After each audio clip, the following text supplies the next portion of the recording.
kasih, kita berikan aplaus untuk Kakanda dan bisa bersama kita pada sore hari ini. Dan juga yang sama kita cintai, ada Ketua MUI. Kami di depan. Kami bela, kami jaga, tapi jangan diperas. Kalau sebab itu, mohon maaf ya, saya lama di kurang lebih 16 tahun PPD. Jadi OPD Bapak ini semua tawadu. Tahu tawadu? Tahu warna duit. Ini bahaya. Kinerja, kenapa naik turun? Ya itu. Mereka udah membuat kelompok-kelompok, maka gubernur maju terus. Untuk Kabupaten Gorontalo, saya titip juga tadi kalau masih ada. Tapro tinggal 2 tahun, nah, tadi ada yang berteriak, namanya Om. Kami peruntukkan rehab lantai pertama. Kita ini hari ini saya sudah bicara untuk berikutnya kota yang jadi perhatian khusus bangun sekretariat. Sabar aja, Dinda Beni, karena tinggal beberapa bulan kan. Tanggal 1 kita songsong dan insya Allah akan meridhoi perjuangan kita semua. Amin. Ada satu, kebetulan tempat ini di Jalan Panjaitan. Siapa tahu Pak Sekot bisa menjelaskan kenapa nggak selesai jalan itu. Ini isu di luar kan luar biasa. Yang lain-lain udahlah nanti kita diskusi. Bahagia ini, yakin usaha sampai. Wabillahi taufiq wal hidayah. Assalamualaikum warahmatullahi wabarakatuh. Waalaikumsalam warahmatullahi wabarakatuh. Terima kasih untuk Kakanda MUI Provinsi, dan kita tidak sabar lagi juga akan mendengarkan sebuah refleksi dari Kakanda Gubernur Insinyur Hamka Hendra Nur PhD untuk bisa memberikan beberapa refleksi dan juga hal yang menjadi proyeksi ke depan, menjadi catatan di dalam tahun 2022 progres selama menjadi penjabat gubernur. Disilakan untuk Kakanda. Bismillahirrahmanirrahim. Assalamualaikum warahmatullahi wabarakatuh. Alhamdulillahirrahmanirrahim. Salatu wassalamu ala asrafil anbiya'i wal mursalin wa ala alihi wa sahbihi ajmain. Raditu billahi rabba wa bi islami dina wa bi Muhammadin nabiyya wa rasulullah. Yang saya hormati Kakanda Ketua Majelis Wilayah Kahmi Provinsi Gorontalo, Kakanda Rustam Akili, Dr. Rustam Akili. Kemudian yang saya hormati teman-teman pengurus Kahmi wilayah Majelis Daerah dan di Ketua Umum di cabang Gorontalo, dan yang saya hormati ada 2 senior saya ini, Kakanda Profesor Nelson Pomalingo dan Kakanda Al-Ustad Kiai Ismail Majid. Dulu kalau di Natalis di Manado itu paling sahdu kalau Pak Kiai yang baca doa. Umat dulu kan, komunikasi umat. Bapak Ibu sekalian yang saya hormati, yang tidak sempat saya sebutkan satu persatu. Saya ini juga ada anak Cilosari nih, Dr. Arsad nih. Nih alumni Cilosari, tolong berdiri Bang. Teman-teman sekalian yang saya hormati, saya hanya ingin memberikan pengantar. Saya kira apa yang disampaikan oleh Kak Utam tadi ini adalah medium konsultasi, mungkin barangkali saya katakan, karena di sini terdiri dari teman-teman yang punya latar belakang keilmuan yang sangat mumpuni, sangat representatif. Ini ada Pak Warek, selamat datang Pak Warek. Dan calon rektor. Ya, harus semuanya kader, potensi kader harus kita dorong. Teman-teman sekalian yang saya hormati, saya ingat sedikit aja karena ada 2 pembicara, ada Prof. Nelson, Kakanda Nelson dan Kakanda Ismail. Pertama, ketika kami diberikan tugas amanah ke Gorontalo itu ada 3 hal yang penting yang dititipkan Presiden melalui Kementerian Dalam Negeri, bahwa pejabat gubernur itu satu adalah menjaga perkembangan stabilitas kenaikan COVID-19. Dan alhamdulillah kemarin kalau tidak salah Pak Presiden sudah melakukan statement dan mencabut, mungkin sudah selesai, dan masker sudah boleh bebas ya Pak Daniel ya. Ya, kita sudah tidak bisa menggunakan masker lagi. Walaupun sampai dengan saat ini bahwa Gorontalo masih pada posisi yang aman. Itu yang pertama. Yang kedua, pesan daripada Pak Mendagri adalah menjaga stabilitas ekonomi lokal.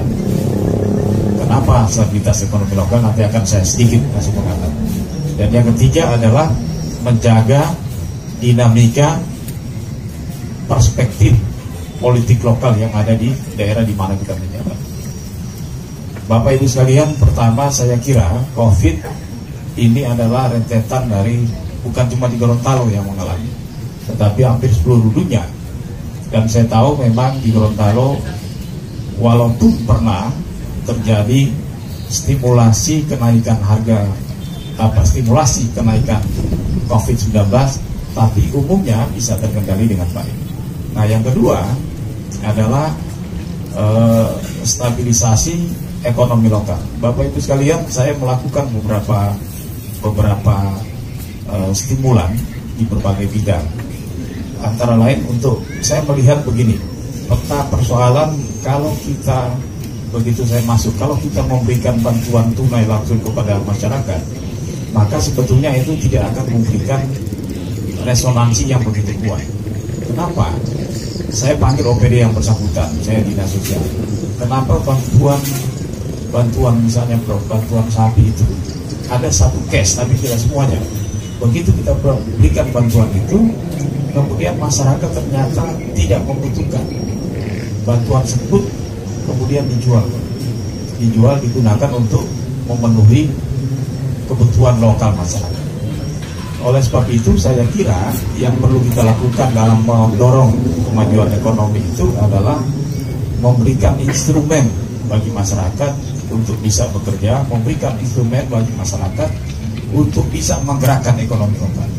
Nah, antara lain saya kira pertama kita perlu membutuhkan event-event yang sifatnya lokal, nasional ataupun sifatnya internasional.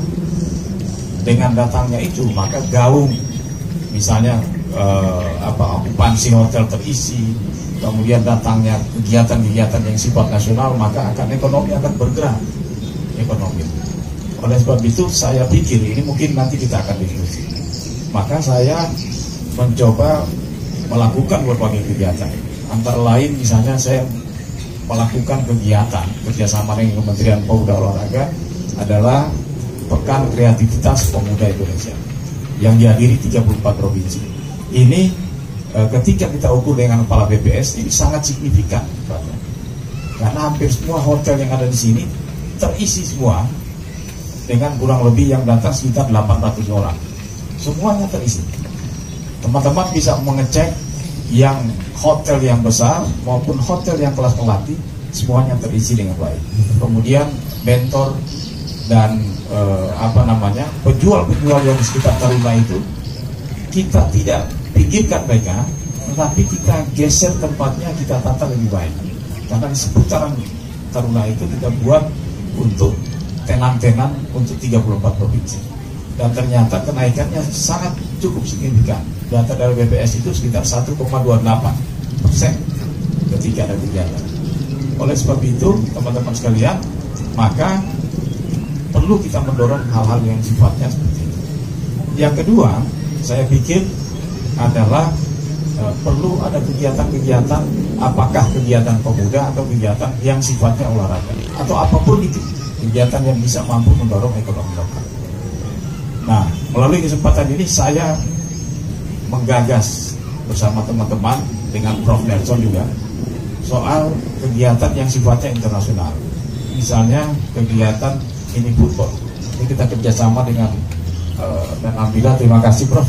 Beliau ini sangat support sekali dengan Kakanda Sekot. Ya, nah inilah kader HMI, walaupun misalnya beda, tapi kalau kita sudah masuk pada mission secret yang sama, pasti kita akan sama-sama Pak. Perbedaan itu harus kita lepas. Ini menurut saya. Dulu saya lompat sedikit kalau tahu. Dulu ketika perbedaan yang sangat tajam itu di tingkat nasional, maka saya pernah lihat Bang Akbar mengumpulkan semua potensi kader yang ada di legislatif. Dan itu kemudian HMI keluar dengan satu resonansi yang sama, bahwa kita harus menyelamatkan dan harus kita eksis di tingkat nasional. Yang kedua, tadi saya katakan bahwa ada mini football tingkat Asia. Terima kasih Prof dan Kakanda Sekot, kita menggunakan venue yang di kota dan di kabupaten. Kemudian yang kedua adalah pertandingan takraw tingkat Asia. Nah, kalau dua event internasional ini berjalan total, Prof dan Kakanda Ismail, maka saya kira akan datang 16 negara dan 18 negara untuk datang ke sini. Maka bisa kita bayangkan bahwa resultante ekonomi lokal itu akan bergerak.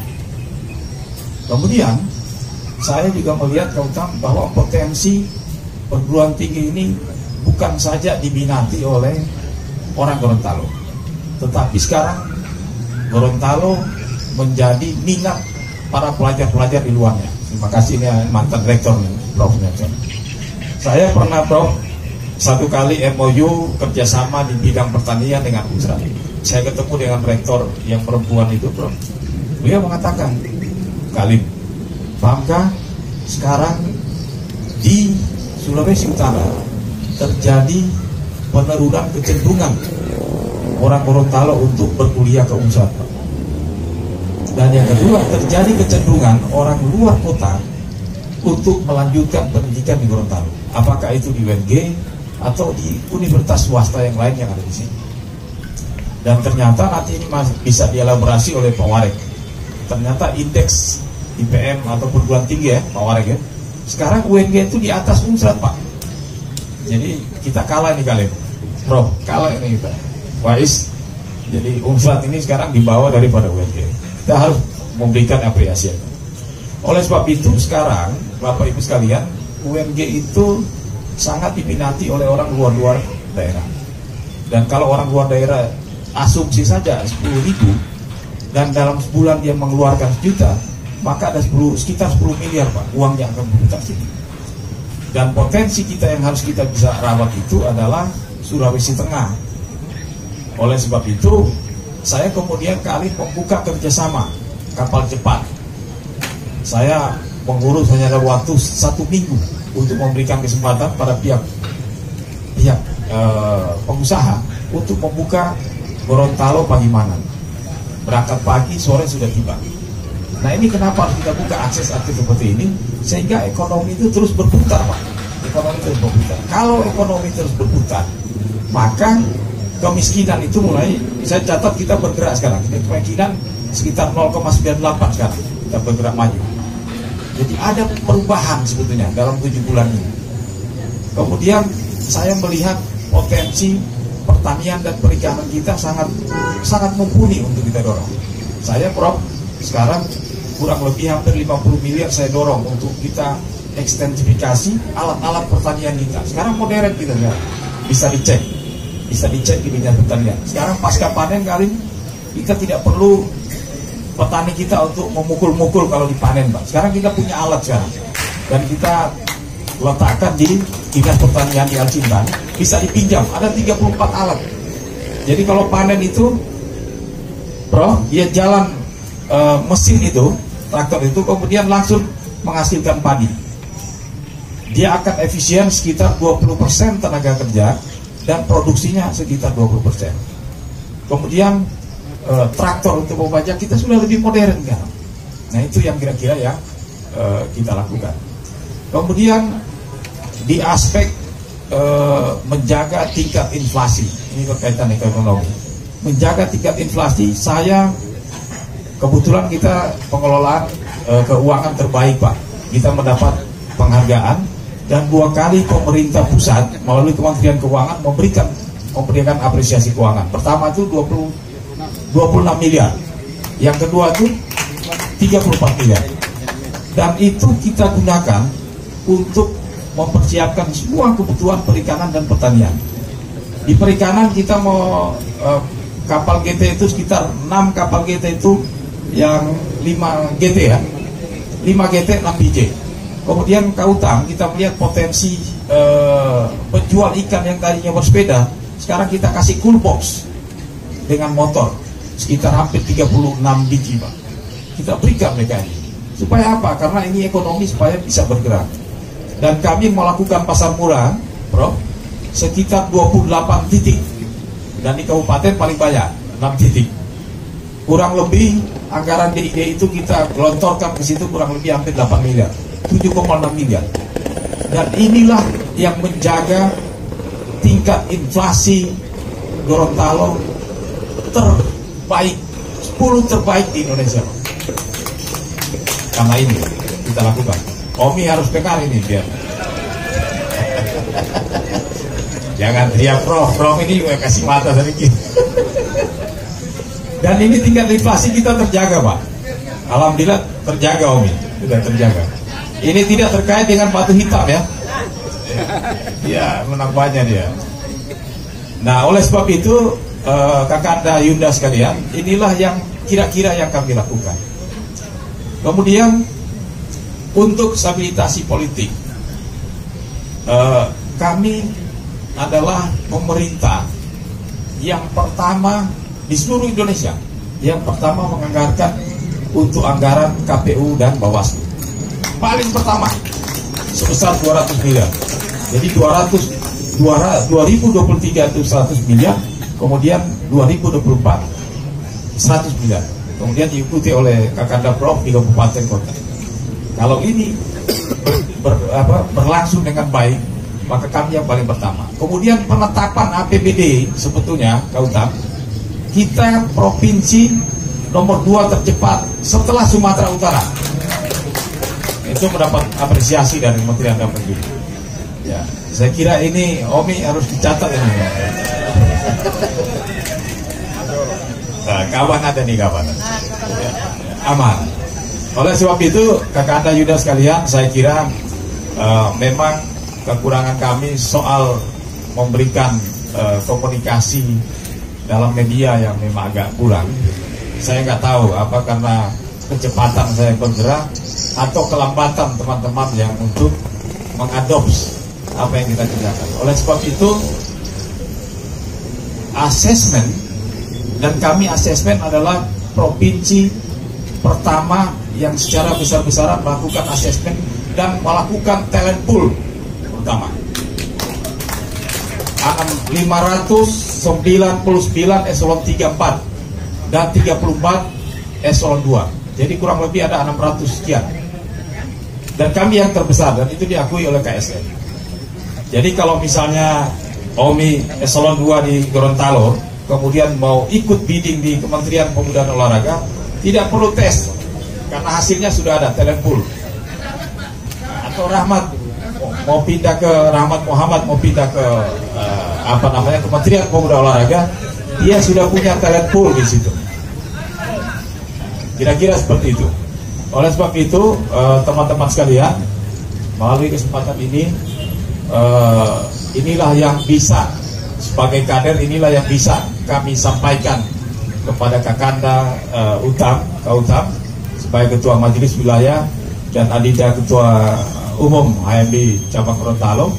Inilah yang bisa kami lakukan, walaupun barangkali ini belum begitu signifikan, tapi menurut saya inilah maksimal yang telah kita lakukan.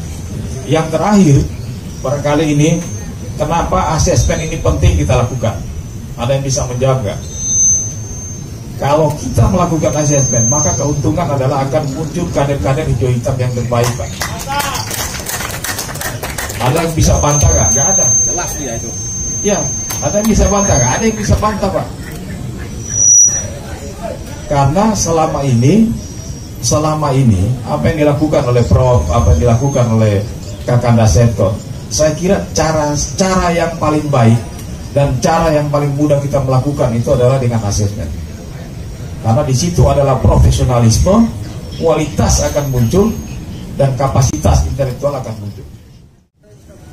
Oke, ada bisikan. Jadi saya ingin menginformasikan soal Islamic Center dan masjid sedikit, Prof. Izin. Ini Kakanda Prof. Nelson juga merupakan bermula diskusi kita dengan Prof. Nelson, kemungkinan teman-teman sekalian kita akan jalan terus, dan jalan yang kita akan tempuh untuk membangun Islamic Center ini dan Masjid Raya menempuh jalan sunyi, artinya mandiri. Kita tidak akan menggunakan APBD atau APBN karena itu akan sulit, Pak. Saya yakin sampai dengan gubernur definitif perdebatan di legislatif itu akan sulit, dan quote and quote intervensi politik terlalu kental, Pak, kalau kita memulai itu. Sementara kita akan membangun ini kan lillahi ta'ala. Jadi Kak Utang, kami menempuh jalur sunyi, dan kita sudah ada cari dana, cari tempat, Prof juga sudah kasih beberapa tempat, dan mudah-mudahan dengan adanya dana yang dikumpulkan oleh OPD, ini bukan potongan ya, dana sukarela yang diberikan oleh OPD ada sekitar 3 miliar. Kemudian kita juga menggelontorkan hibah berapa kemarin? 3 miliar juga. Jadi kurang lebih dana yang ada sekarang ini 6 miliar. Kalau insya Allah nanti tidak ada alarm melintang, mudah-mudahan di 23 Januari itu bersama dengan Prof kita akan memulai pembangunan masjid ini. Dan saya kira saya, Prof, Kais, Majid nggak bisa bekerja, Kak Utang nggak bisa bekerja sendiri. Saya kira potensi kader HMI ini kalau dihimpun kita secara bersama-sama dan dalam satu resultante yang sama, saya kira apa yang nggak bisa kita kerjakan, semuanya kita bisa kerjakan secara terbaik bersama-sama dan secara secara masif kita bisa lakukan. Saya kira itu Kak Utang, Prof dan Kais, ini yang bisa saya sampaikan. Nanti mudah-mudahan ada yang perlu ditanyakan atau diskusi lebih lanjut, nanti kita akan bisa kami jawab. Kalau nggak bisa dijawab, nanti kita tolong Zoro yang akan menjawab. Terima kasih. Assalamualaikum warahmatullahi wabarakatuh. Luar biasa, kita berikan aplaus kepada Kakanda Gubernur Gorontalo. Luar biasa Kakanda untuk nuansa silaturahim kita dengan beberapa informasi yang sudah disampaikan. Ada 3 hal penting amanah yang dijalankan oleh penjabat gubernur kita, dan tadi sudah diulas bagaimana progres dan juga. Pertama saya menyampaikan terima kasih atas undangannya Pak Ketua, Tindak Ketua, dan ini baik bagi kami sebagai kelompok intelektual. Saya melihat di Gorontalo baru kali ini ada refleksi seperti itu. Itu menunjukkan bahwa kita di dalam setiap perubahan melakukan evaluasi, melakukan kajian, dan apa yang kita lakukan ke depan. Ini penting dan kita berharap ini menjadi budaya. Kemudian yang kedua, tadi diharapkan ini mungkin ke depan di pejabat gubernur mungkin ada diskusi-diskusi kelompok yang lebih spesifik. Mungkin karena ahli kita semua ini, maka ini tidak ada yang spesifik. Jadi bicara tentang ekonomi, alhamdulillah dengan Bank Indonesia yang lalu bicara tentang sosial budaya, mungkin bicara tentang ekonomi, ekologi, bicara infrastruktur, dan mungkin juga bicara tentang bagaimana perkembangan yang lain, termasuk politik di dalamnya. Ini terlalu umum. Berikut tadi disampaikan harapan Pak Bung ataupun Dinda Ketua ini, saya kira ini menjadi masukan bagi kita semua yang menjadi pejabat soal mendayagunakan potensi kami di Kabupaten Gorontalo. Saya kira sudah banyak, walaupun tadi disebut-sebut siapa, tapi ingatlah, ingat ya, insya Allah ke depan. Kadang kalau sesuai amal perbuatan juga kan. Insya Allah. Saya 3 hal yang saya sampaikan. Pertama, refleksi ya. Tadi disampaikan refleksi secara ekonomi kita membaik tahun 2022. Pertumbuhan ekonomi kita baik Pak ini ya. Yang kedua, jumlah uang kita banyak karena banyak pen. Sama saya saja 496 miliar. Di Provinsi Gorontalo juga demikian. Di Kota Gorontalo, di Gorontalo Utara, hampir semua dapat pen. Jadi sebenarnya jumlah uang Gorontalo ini luar biasa. Kemudian yang berikut, IPM kita juga naik, kemiskinan kita turun. Tadi beliau sampaikan tadi hampir 1%. Kami di Kabupaten Gorontalo juga demikian. Pada saat 2 tahun yang lalu menjelang COVID, kita justru naik Pak Adinda Gubernur. Ini saya kira infrastruktur kita membaik. karena adanya pen dan sebagainya, walaupun ada yang tidak selesai. Saya ada beberapa tidak selesai tapi hampir selesai, termasuk juga alhamdulillah shopping center kita insya Allah tahun depan selesai, yang terbakar beberapa tahun yang lalu. Memang ada beberapa koreksi kita supaya manusia kita juga baik. Tadi IPM ya, tadi disampaikan perguruan tinggi kita, jumlah orang sekolah di sini, akreditasi program studi dan sebagainya baik-baik hampir semuanya. Kemarin juga ada namanya Stikes Nusantara. Jadi dari dulu sebelum provinsi cuma 6, sekarang 19 perguruan tinggi. Tadi sampaikan juga antara Unsrat dengan kita, padahal dulu UNG ini filial FKIP-nya Unsrat. Nah sekarang kita sudah bahkan melebihi dari Unsrat.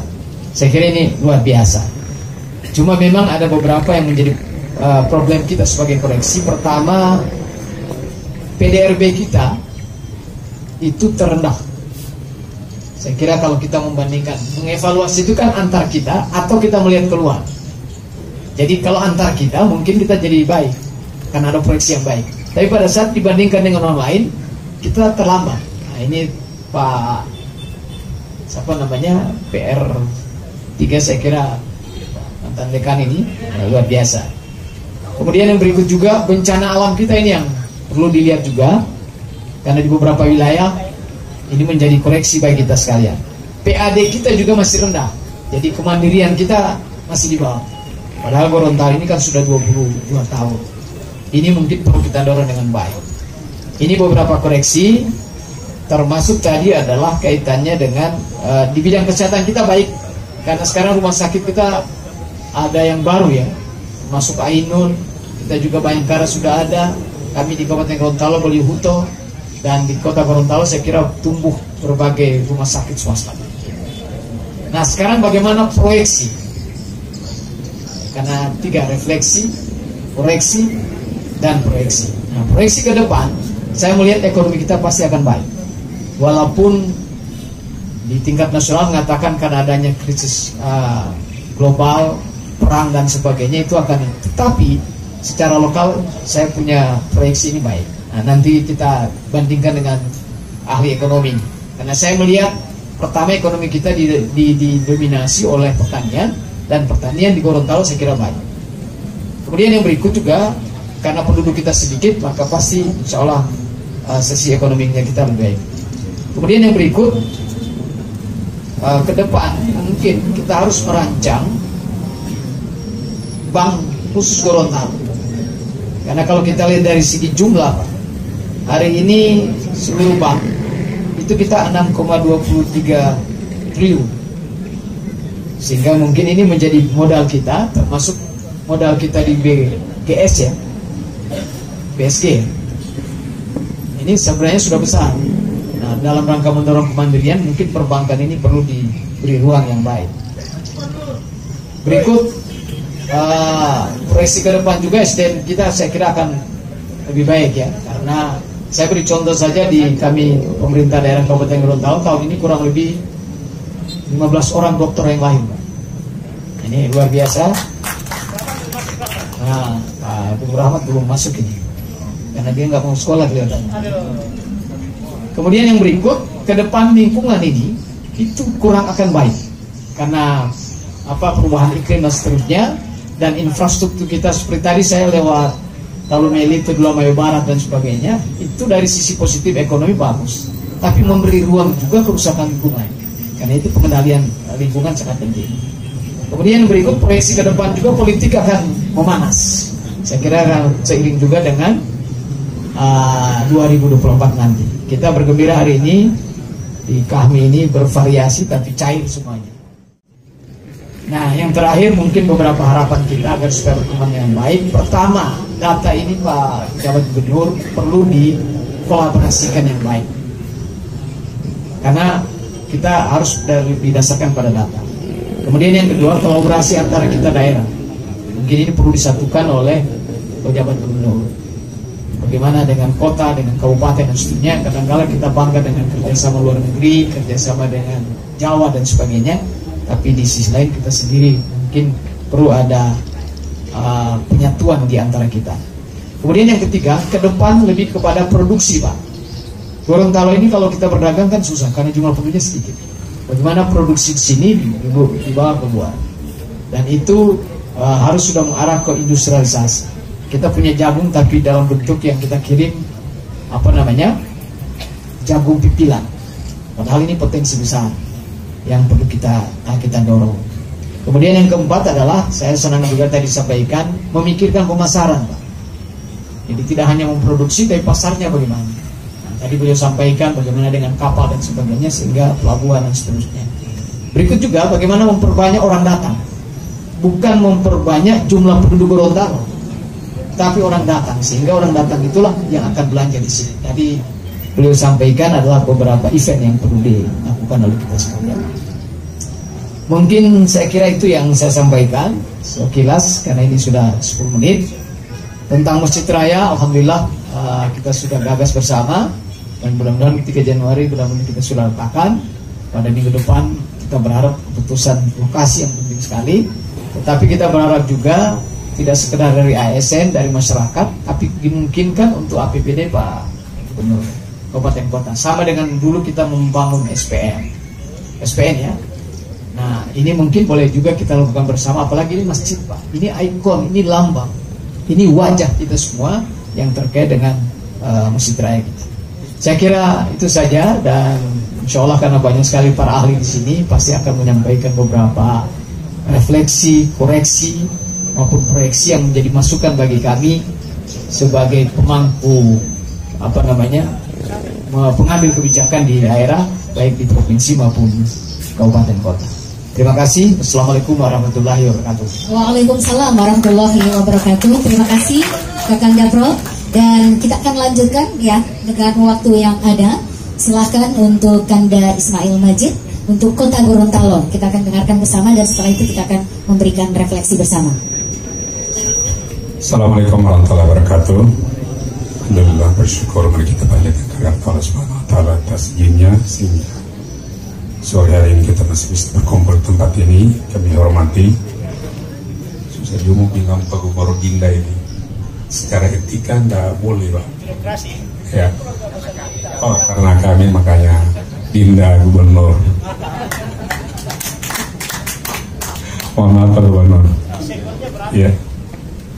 Kami hormati Kanda Kautang yang luar biasa ini bisa mengumpulkan para, istilahnya kami itu seperti ini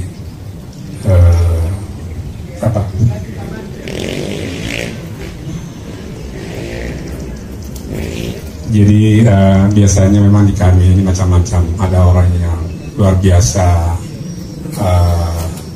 kemampuan untuk mengoreksi, ada juga kemampuan untuk memberikan solusi. Saya pikir dua-duanya kita butuhkan. Kami hormati Kanda Prof. Nelson, para pengurus kami wilayah dan kami kabupaten kota, Bapak Kanda dan Dinda yang kami hormati, Dinda, hadirin sekalian saya hormati. Alhamdulillah, yang pertama Pak Kauta, mohon maaf awalnya tidak sempat hadir bersama kita. Sebetulnya kegiatan seperti ini beliau senang sekali untuk hadir, tapi mungkin ada kegiatan yang tidak bisa dia tinggalkan sehingga mewakilkan pada kami untuk hadir di tempat ini. Mudah-mudahan tidak mengurangi keinginan dari Kanda Utama untuk bisa hadir di tempat ini. Jadi hari ini kita mencoba untuk merefleksi, koreksi dan perspektif untuk tahun 2023. Yang pertama tentunya Kota Gorontalo dari sisi juga untuk sisi ekonomi, walaupun mungkin di 2020 itu pertumbuhan ekonomi kita terkoreksi sampai minus 0,02%, dan alhamdulillah 2021 ini sudah naik 2,81%, dan insya Allah di 2022 ini bisa tumbuh sampai dengan 4%, dan insya Allah untuk 2023 ini dengan kegiatan yang sudah Presiden kemarin sudah menyampaikan untuk COVID ini dianggap tidak masalah lagi, sehingga sudah diluaskan segala kegiatan yang khusus untuk pembatasan-pembatasan sudah ditiadakan. Kemudian yang kedua, tentunya kita sadari bahwa dari sisi pertumbuhan, kemudian juga IPM sebagai ukuran bahwa seorang kepala daerah, pimpinan itu berhasil atau tidak itu dilihat dari sejauh mana IPM itu bisa bergerak naik. Alhamdulillah Kota Gorontalo ini bukan saja secara provinsi, tapi IPM Kota Gorontalo tertinggi di atas rata-rata nasional. Kita sudah pada 78,02 angka IPM kita, artinya bukan saja tertinggi di provinsi tapi juga tertinggi secara nasional. Kalau nasional kita kan 72, sekian, dan provinsi kalau tidak salah 69 kan IPM sekarang. Kemudian yang berikutnya untuk dari sisi indikator sosial ekonomi, alhamdulillah dari sisi sosial ekonomi dengan berbagai macam kegiatan, dengan program-program yang dilaksanakan selama ini oleh Pak Wali dan Pak Wali, baik untuk bagaimana pendekatan dengan masyarakat, bagaimana dengan kegiatan-kegiatan keagamaan, alhamdulillah di Kota Gorontalo relatif sangat stabil, dan semua mungkin boleh dikatakan agak nyaman-nyaman di Kota Gorontalo kalau kita bandingkan tahun-tahun sebelumnya. Insya Allah itu mudah-mudahan dapat koreksi lagi mungkin masukan dari Kanda dan Yunda yang hadir pada hari ini. Kemudian yang berikutnya, indikator-indikator juga mungkin dari sisi ekonomi. Alhamdulillah Kota Gorontalo ini dari sisi PAD kita sudah mendekati 30% dari pendapatan daerah. Itu kita sudah masuk pada kapasitas fiskal yang sudah dinilai baik oleh Kementerian Keuangan, 30% dari APBD kita. PAD kita pada posisi 286 miliar dari anggaran kurang lebih posisi kita 1.200 miliar lebih tahun 2022, dan kemudian juga 2023 sejumlah juga itu untuk APBD kita tahun 2023. Dan alhamdulillah PAD kita itu pada posisi kurang lebih 29,5% dari pendapatan dari APBD kita. Kemudian yang berikutnya perlu kami sampaikan juga dari sisi juga mungkin indikator-indikator lain dari sisi mungkin sejak Pak Wali menakodai Kota Gorontalo ini, mungkin dari aspek keagamaan, mungkin juga bukan karena bisa kita ukur bahwa hampir semua masjid di Kota Gorontalo baik untuk 5 waktu sampai dengan subuh itu alhamdulillah lumayan bagus untuk posisi sekarang, karena itu dengan berbagai macam kegiatan keagamaan yang dilaksanakan oleh Pak Wali, dan juga dengan kegiatan-kegiatan gerakan subuh sama berjamaah. Ini alhamdulillah ini sudah, dan ini bukan pada posisi tapi tentunya pada aspek bagaimana membangun kenyamanan masyarakat di Kota Gorontalo ini. Dan indikator lain alhamdulillah mungkin juga semua event secara provinsi itu kota biasanya yang terbaik, baik itu MTQ juga MTQ Korpi juga, insya Allah Kota Gorontalo yang terbaik. Bahkan kemarin pekan olahraga provinsi Kota Gorontalo dari itu medali emas lebih dari setengah diperoleh Kota Gorontalo.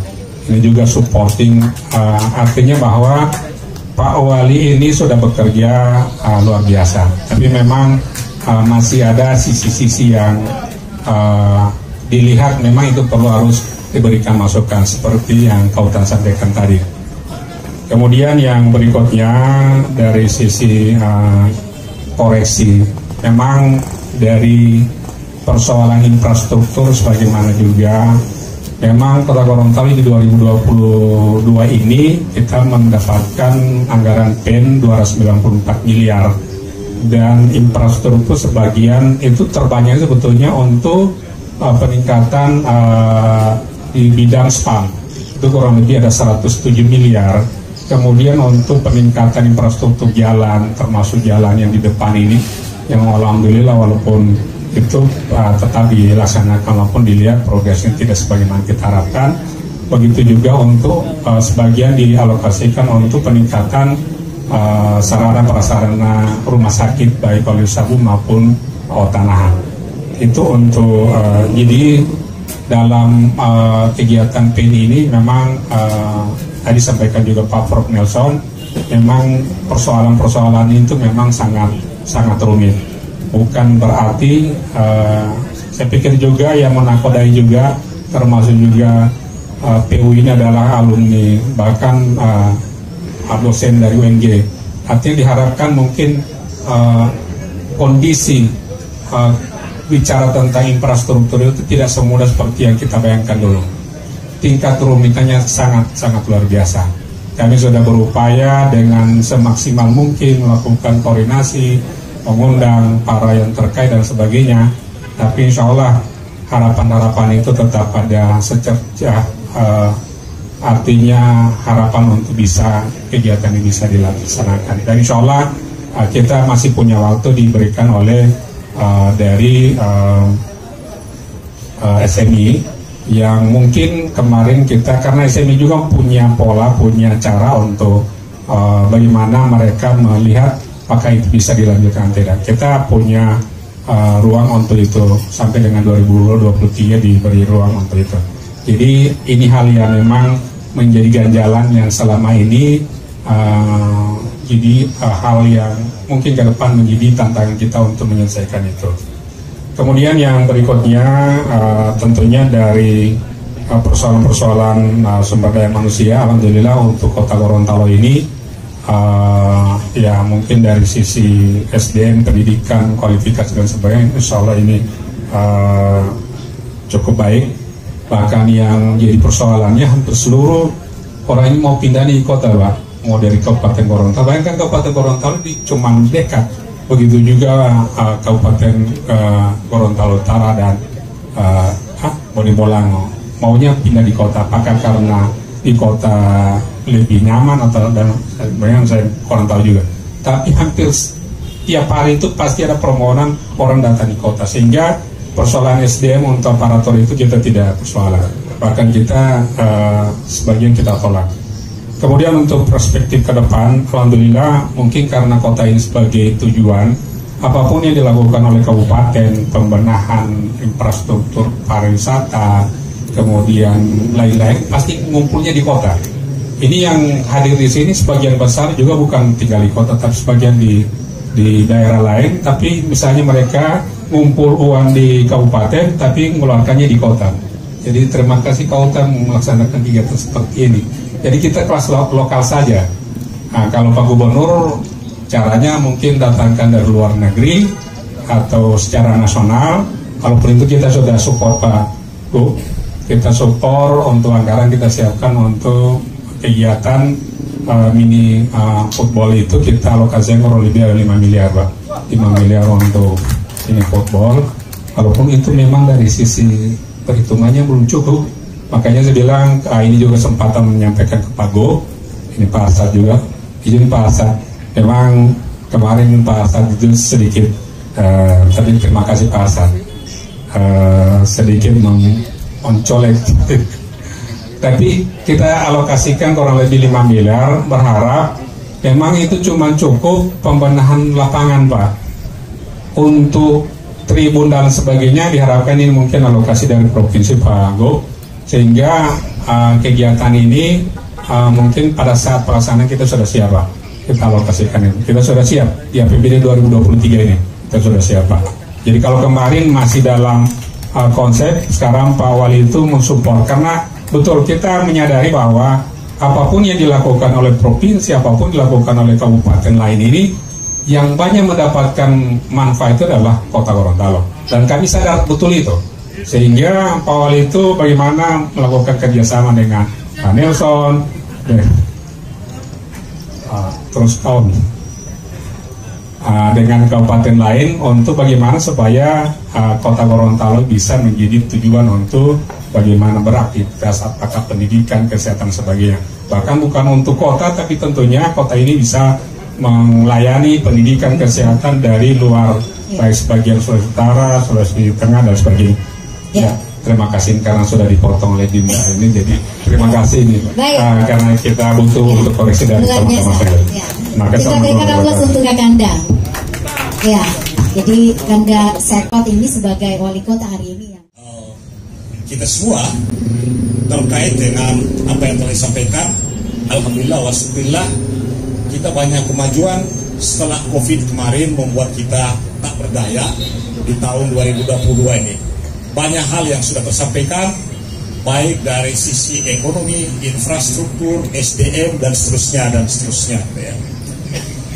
Saya ada satu hal yang membuat saya gelisah. Ya. Perbedaan antara membangun Gorontalo dan membangun di Gorontalo secara filosofis. Ya. Kalau membangun di Gorontalo, kita bisa mobilisasi semua SDM dan membuat Gorontalo gemilang menjadi lebih hebat dari Makassar, dari Jakarta, mungkin dengan Singapura. Tetapi what different Gorontalo yang Jakarta itu? Apa yang berbeda antara Gorontalo dan Jakarta? Kalau kita pakai konsep membangun Gorontalo, maka mestinya kita membangun jiwanya lebih dulu, sehingga arahan dari mobilisasi sumber daya itu mengikuti jiwa dia. Jadi tidak cukup jiwa dan raga, tidak cukup jiwa tapi juga raga. Itu catatan saya. Yang kedua, catatan kritis saya juga adalah kita telah melakukan banyak hal, tetapi satu hal kita juga perlu waspada. Berbagai macam teori negara yang boleh kita gali, baik pada masa lampau ketika kita di training di LK1, LK2, LK3 ataupun mencapai predikat gelar tertinggi dalam bidang akademik. Tidak ada satu hal yang dibicarakan dalam teori negara. Negara itu salah satunya tidak akan pernah hadir kecuali antara lain satu, memberikan pelayanan kepada warga dan yang mengakhiri studi. Dua itu sebetulnya Pak, kalau cuma dia rutin pada 2 juta per anu, ini saya kira tidak. Kami yang mengalami Pak di perguruan tinggi itu, kalau ini kendalanya apa? Banyak sekali yang ingin sekolah, kendalanya pada masuk pertama itu. Nah, mudah-mudahan Pak Gubernur bisa memikirkan ini pada tahun 2023. Kira-kira bagaimana untuk kelanjutan? Insya Allah saya akan berakhir periode saya tahun depan. Jadi belum ada rektor baru ini. Atau ada yang mengklaim jadi rektor, itu salah. Tidak ada rektor baru di Universitas Nahdlatul Ulama. Rektor masih Ridwan Tohofik sekarang. Gak ada itu yang usul ini, usul itu sudah dapat SK, gak ada. Jadi saya sampaikan insya Allah pada bulan Maret akan datang saya sudah akan menentukan panitia pemilihan seleksi baru untuk Universitas Nahdlatul Ulama rektor ke depan, dan insya Allah saya sudah akan istirahat. Menyambung ke Ridwan tadi, APM perguruan tinggi. Data yang saya miliki, APM perguruan tinggi kita itu masih belum sampai 30%. Paling rendah itu adalah Kabupaten Buanlimo 7,5%, Kabupaten 15%. Ini problem. Ini harus kita pikirkan bagaimana kita ini harus melanjutkan pendidikan perguruan tinggi. Ya. Karena persoalan kemiskinan sekarang itu bukan persoalan. Kalau dulu kan kemiskinan cepat turun. Di awal sampai 2010 cepat turun. Saat anggaran masih kecil. Tapi begitu anggaran naik, kemiskinan penurunannya makin lambat. Itu menunjukkan bahwa bukan masalah kepemilikan tapi problemnya di SDM. Jadi pendidikan kita harus genjot. Ya, rata-rata lama sekolah tahun lalu 7,9, sekarang sudah naik 8,2. Artinya anak-anak kita itu rata-rata putus di kelas 2 SMP. Ini harus dijadikan data ini harus dijadikan sebagai basis perencanaan.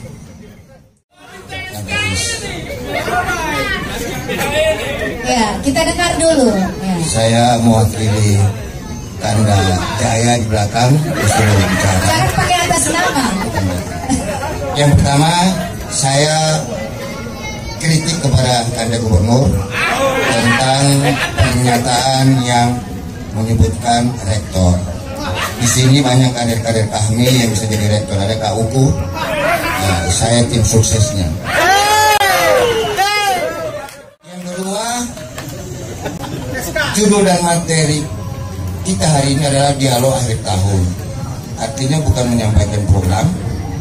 Nah, kalau cuma menyampaikan program, Kanda Gubernur, Kanda Prov, terutama Kanda IS, itu kan ada tempatnya di DPRD. Kita di sini butuh diskusi. Apa kendala-kendala dalam proses menjalankan tugas? Kita memberikan solusi. Contoh, misalnya begini, Kanda Gubernur beberapa akhir kemarin ini banyak dikritik, banyak diserang oleh seluruh orang. Nah, kita mencari jalan keluar bagaimana menyelamatkan kader kita dengan begitu juga Kanda Prov kemarin diserang, dihujat, bahkan dibawa sampai ke DPRD. Nah, kita sebagai kader harus melindungi. Ini yang dibilang oleh Kanda Utang tadi nih kan, yang diceritakan ini saya harus bicara seperti ini. Lalu yang berikutnya Kanda IS, ini kan posisi mewakili Kanda Marten. Ini Kanda Marten terkadang kalau ada acara-acara kami begini tidak hadir, berarti tidak peduli pada kami.